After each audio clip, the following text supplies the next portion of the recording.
জাহান্নামে কেন অনেক নারী থাকবে জানেন? কারণ তারা শুধু নিজেরা অপরাধ করে না, হাজারো মুমিন মানুষের নূর তারা কেড়ে নেয়। দ্যাট ইজ ওয়াই তারা জাহান্নামে বেশি থাকবে। আরেকটা মেজর কারণ হচ্ছে তাদের এই উদ্ধত মাথা। মেয়েদেরকে বলছি স্পেশালি, হয়তো এই কথাগুলো মেয়েদের কাছেও যাবে। তাদের এই উদ্ধত মাথা আল্লাহর বিধানের সামনে আত্মসমর্পণ করতে চায় না। তাদের এই উদ্ধত মাথাটা আল্লাহর বিধানের সামনে আত্মসমর্পণ করতে চায় না।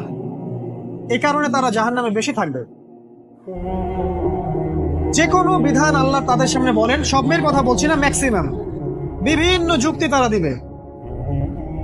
সামি'না ওয়া আতা'না এই পর্যায়ের না, যুক্তি দিবে। পর্দা করলে কি এখন কেমন করে চাকরি করব, পর্দা করলে কেমন করে পড়াশোনা করা যায়, এখন তো যাইতেই হচ্ছে, কিছু তো করার নাই, বিভিন্ন যুক্তি, হাজারটা যুক্তি তারা দিবে। কে জানি তাদের ব্রেইনটাকে পুরো ওয়াশড করে ফেলছে। রাসূল সাল্লাল্লাহু আলাইহি ওয়াসাল্লাম বলেছেন, দাজ্জালের শেষ অনুসারী হবে এক শ্রেণীর নারী। মাশাআল্লাহ, দাজ্জালের শেষ অনুসারী হবে এক শ্রেণীর নারী। তাদেরকে ঘরে ইসলামিক অনুশাসনে রাখার জন্য বাবা, ভাই, স্বামী শিকল দিয়ে বেঁধে রাখবে, তারপরেও তারা শিকল ছেড়ে বের হয়ে যাবে, আটকাতে পারবেন না, because of their mind is brain wash. এ কারণে দেখা যায় তাদেরকে যখন কোনো বিধানের কথা আপনি বলবেন, তাদের এই উদ্ধত মাথাটা আল্লাহর বিধানের সামনে অবনত হতে চায় না, বিভিন্ন যুক্তিতর্ক তারা দেয়। এই কারণেই তাদের সংখ্যাটা জাহান্নামে বেশি হবে। আরো কারণ আছে, রাসূল বলেছেন সারা জীবন তাদের জন্য করবেন। স্পেশালি তাদের উদ্দেশ্য করে বলছি যাদের অ্যাফেয়ার আছে। যতই করেন, যত কিছুই করেন না কেন, আপনি যদি তাকে ভোগ বিলাস এবং পার্থিব সুখ শান্তি দিতে না পারেন, সে আপনাকে চিনবে না এক সময়। আপনি যদি আমাদের কথা বিশ্বাস না করেন, লিখে রাখতে পারেন। আর এমনিতে লিগ্যাল বৈবাহিক সম্পর্কেও সারা জীবন অনেক কিছু করবেন, হঠাৎ একদিন কোনো একটা কারণে ঝগড়া লেগে গেছে, তখন দেখবেন সে বলে বসবে, সারা জীবন তোমার কাছে কিছুই পেলাম। আমি নারীদেরকে ছোট করছি না, তাদের কিছু কিছু পয়েন্ট বলছি, এইসব কারণে তারা জাহান্নামে থাকবে। আমি একটু এই কথাটা না বললে জাস্টিস হবে না। রাসূল সাল্লাল্লাহু আলাইহি ওয়াসাল্লাম মেরাজে গিয়েছিলেন, আপনারা জানেন। তিনি মেরাজের রাতে অনেক অলৌকিক জিনিস দেখেছেন, নবীদের সাথে সাক্ষাৎ করেছেন, ইভেন আল্লাহর সাথে কথা বলেছেন, আল্লাহর নূর দেখেছেন। এই সময় সবাই তাকে হাসি মুখে সম্বর্ধনা জানিয়েছিল। যার সাথেই দেখা হয়েছে তার সাথেই তিনি হাসি মুখে অভ্যর্থনা তাকে জানিয়েছে, আসসালামু আলাইকা আইয়ুহান নবী, সবাই বলেছে হাসি মুখে। একজন মালাক, একজন ফেরেশতা তাকে দেখে হাসেননি, একজন। আপনারা কি জানেন?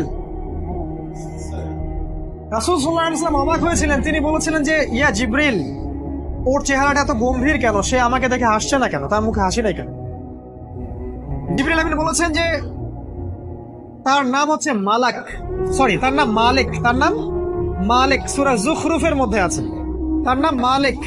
যেদিন থেকে আল্লাহ জাহান্নাম সৃষ্টি করেছেন, সেদিন থেকে তাকে জাহান্নামের দায়িত্ব দিয়েছেন, অর্থাৎ জাহান্নামের হেড অফ ডিপার্টমেন্ট, ইনচার্জ।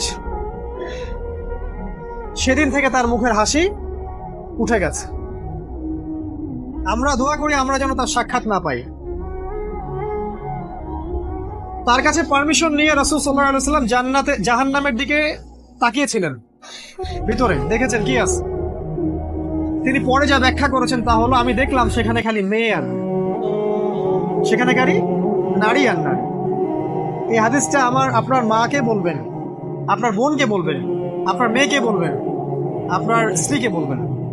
এই হাদিসটা যদি কারো হৃদয়ের মধ্যে গেঁথে যেতে পারে, তার দ্বারা অন্যায় করা সম্ভব না। কিভাবে একটা মেয়ে সবকিছু উন্মুক্ত করে ঘুরতে পারে যখন অলরেডি তার আত্মা জাহান্নামে জ্বলছে, অলরেডি, কারণ ভবিষ্যৎ তো আল্লাহ জানেন। যেমন উমর রাদিয়াল্লাহু আনহু এর ঘর জান্নাতে আছে, রাসূল সেটা দেখে আসেন নাই? এসে ওমর ইবনুল খাত্তাবকে বলেছেন না যে আমি দেখে আসছি তোমার ঘর, আমি ঢুকিনি তোমার ঘরে তোমার আত্মসম্মানের কারণে। তার মানে তিনি পৃথিবীতে বিচরণ করছেন, ঘর তো জান্নাতে অলরেডি তৈরি হয়ে আছে। মেয়েরা দিব্যি ঘুরছে এভাবে, এবং তারা মোটেও সচেতন না তাদের ঘর হয়তো বা জাহান্নামে রেডি। আর আমাদের so called modern western civilisation এদেরকে ব্রেইন ওয়াশ করে দিয়েছে।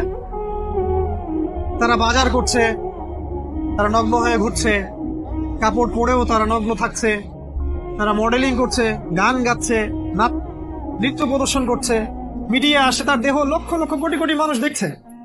হাজারো মানুষের নূর চলে যাচ্ছে, অন্যের নূর নষ্ট করে জান্নাতে যাওয়া যাবে না। রাসূল সাল্লাল্লাহু আলাইহি ওয়াসাল্লাম যে আলামতগুলো বলেছেন তার মধ্যে অন্যতম একটা আলামত হচ্ছে শেষ জামানায় মেয়েদের সংখ্যা বাড়বে, ছেলেদের সংখ্যা কমে যাবে।